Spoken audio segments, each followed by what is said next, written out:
सनई चौघडे मालिकेच्या येणाऱ्या पुढील भागात आपल्याला असं बघायला मिळतंय की आता जयने सत्यजित पाठारेला फोन करून सांगितलेलं असतं की तुम्ही आत्ता ज्या मुलीला नोकरी दिलेली आहे तिला नोकरीवरून काढून टाकायचं आहे, तरच तुमच्याशी मी पार्टनरशिप करायला तयार आहे.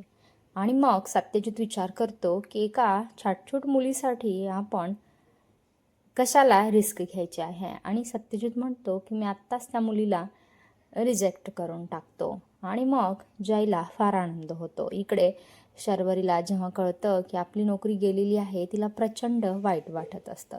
ती घरामध्ये सगळ्यांना सांगते, परंतु घरातले सर्वजण शर्वरीला खूप मोलाची साथ देत असतात. आता अचानकपणे साक्षी आणि आकाश घरी भेटायला आलेले असतात. त्यानंतर आकाश म्हणतो की मी एक नवीन कंपनी काढतोय आणि तीसुद्धा ऑर्गॅनिक प्रोडक्टचे आहे आणि त्याच्यामध्ये मला तुझी मदत लागेल, त्याच्यामुळे तू माझ्या कंपनीमध्ये अर्ज का नाही करत. त्यानंतर आकाश आणि साक्षी आता जयचा सल्ला घ्यायला त्याच्याकडे गेलेले असतात. आकाश जयला म्हणतो की दादा मला तुमची मदत हवी आहे. आणि जय म्हणतो की तुला लागेल ती मदत करायला तयार आहे, पण माझ्या कंपनीमध्ये खूप साऱ्या मुली आहेत.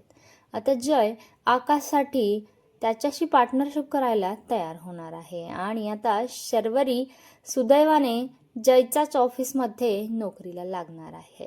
काय आता जय शर्वरीला सहन करेल का हे पाहणं खूप रंजक ठरणार आहे.